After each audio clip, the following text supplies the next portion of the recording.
There are so many things that you want somebody else to do something so that you can feel better. And we say, friends, you got to give that up. You're living a very conditional love. You're saying that condition feels good to me and that condition feels bad to me. So make that condition more like that condition and then I'll feel better. And we say, what you're doing is sort of sloppy thinking. You're saying, I don't want to ever have to deliberately direct my thoughts. I want somebody to figure out how to control the world so that I can just sort of sloppily look around and most of what I see will make me feel good.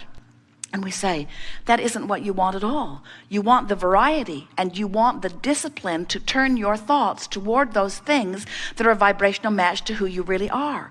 You want to use your willpower. You want to use your determination. You want to use your resources, your faculties. You want to use your valor. You want to use everything that you've got girded up. You want to use that toward directing thought. If you will direct your thought toward the things that feel good, you will have not a problem in the world. You cannot have a problem and a solution at the same time. You got one or the other. Which are you beating the drum of?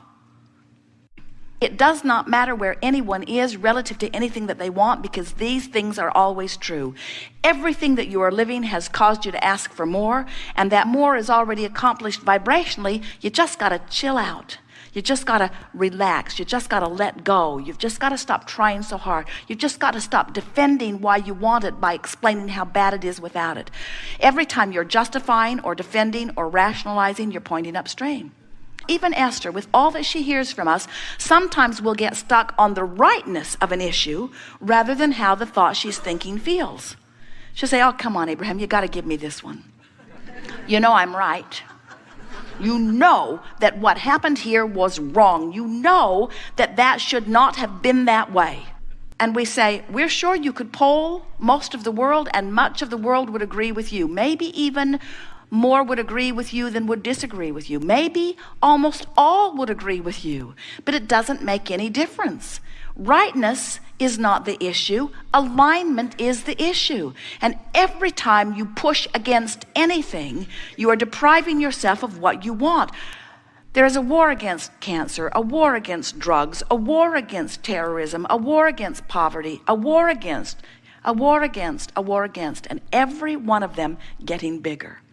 Because you cannot push against what you do not want and be a vibrational match to what you do want. They are two opposite ends of the stick.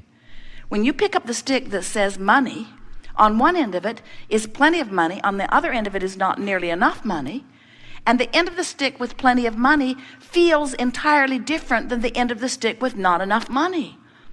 And you got to know that the way you feel when you activate the thought of money is your indication of which end of the stick you're on, you see. It's so good. We have not had this conversation in this way before. But this is the way you turn thoughts to things. This is the way the vibration becomes a reality. You have to let it be an emotional reality first, and you have to practice it as the emotional reality long enough that you're stable in it. Because when you're stable in it long enough, now momentum is going to ensue and things are going to show up for you. And you're going to say, how could I have been missing that? It was there all along. So now, do you like that? We like that so much. We like that so much. So now you take a subject about your physical well-being, a diagnosis. You not only don't have money in the bank, you've got a great big old debt that's a medical diagnosis that has a big old label on it. And so it's not easy to just all of a sudden erase that from your mind.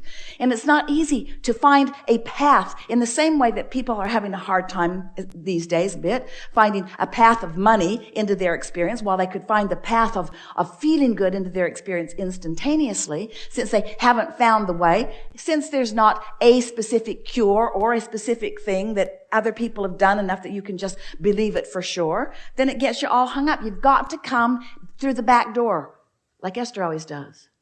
Through the belly of the well, where there's always somebody back there with a key. And somebody's already put the arrows on the walls for you.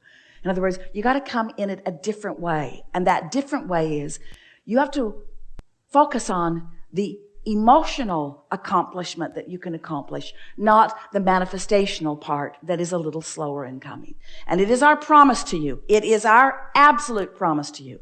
It is our absolute promise to you that if you find this emotion of well-being, because it's present in so many other ways. Look at you. Look at how you are. Feel your hardiness. Feel your clarity. Feel the stamina that you have. In other words, there is so much evidence of physical well-being. If you will ignore the piece that's out of whack and amplify the things that make you emotionally feel strong. You don't have to feel emotionally strong for very long for the money to start flowing. And you don't have to feel emotionally strong for very long before the well-being is dominant within your experience either. That's how you turn thoughts to things. You mold them in your emotional center by caring about how you feel. And you find yourself unwilling to think scary thoughts and unwilling to think thoughts that don't feel good about anything, you say. Here's the thing, and everybody relates to this. Here's what's going on. Your conscious mind has been trained, even by the memory within the cells of your body. Your thinking mechanism wants to think. It just does. You want to evaluate. You are born to do that step one thing where you compare and you observe and you evaluate and you decide. So you've got this deciding mechanism that you're born with, that is meant to decide, that wants to decide, that now all of a sudden you've decided that you're going to quiet it down. Well, it's not coming that easily because there's momentum in all these thoughts that you've been thinking. Your brain, it's not a storage cabinet where there are all these memories and things. It's a transmitting and receiving mechanism. And so the fact that you've been thinking a lot of thoughts about a lot of things means you've got some momentum going. And so those active thoughts are being received by your active brain, and that's why it's hard to quiet that brain down. It is. We acknowledge it's not the easiest thing to quiet your brain down. And you can't just stop thinking about a subject, which means you certainly cannot stop thinking about all subjects, because there's momentum, it's happening, and to just all of a sudden decide that you're going to shut it down, you can't. If we said to you, stop thinking about that, you'd be thinking about that thing that we asked you to stop thinking about. I'm not going to think about that anymore. Well, you're thinking about that thing you're not going to think about, but it's like, I'm going to stop smoking. Well, all you want to do is smoke more because you're thinking about not smoking. So what happens is, since that's the way law of attraction works, it's necessary for you to find something else to think about, something that has a different vibrational frequency, something that doesn't have as much momentum. So what we recommend, it's really an easy thing, is to find some sound to give your attention to. Now, in the beginning, Esther was encouraged to focus on her breathing, which she did, and that worked for her. She just counted her breathing.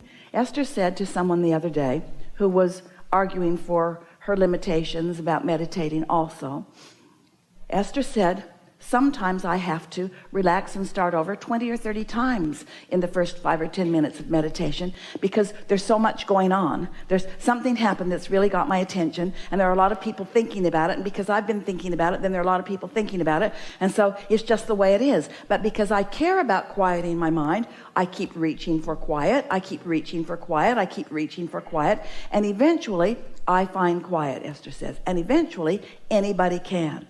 So what Esther has discovered is that if she will listen for a sound in the room, she lives mostly in hot country, so there's usually an air conditioner going, and that's a pretty good thing to focus upon because it's running consistently. Can you hear it in this room? Mm-hmm. Now, did you notice that you weren't aware of it because we were making so much noise that you couldn't be aware of it, and it wasn't until we stopped talking that you could even be aware of it?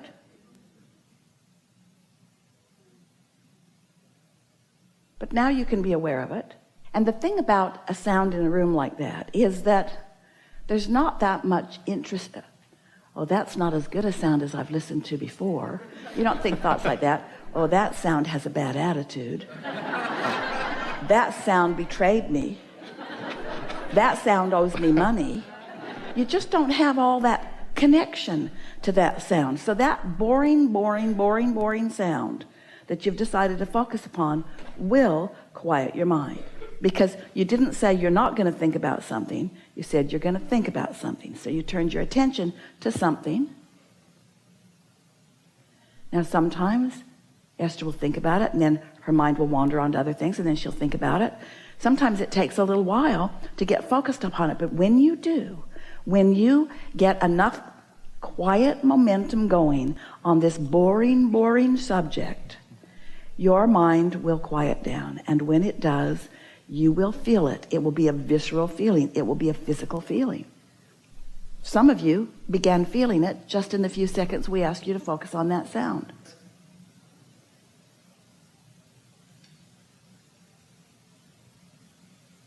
So we encourage you to try that. We encourage you to stop arguing for your limitations, because this will work. We know for sure it will work. You just have to find something. Now, if there's not a sound in the room, turn your faucet on and let it drip and listen for it. Esther found a little ticking clock that's really a sort of obnoxious thing, and she puts it just the right distance from her in the room, and she can focus on that.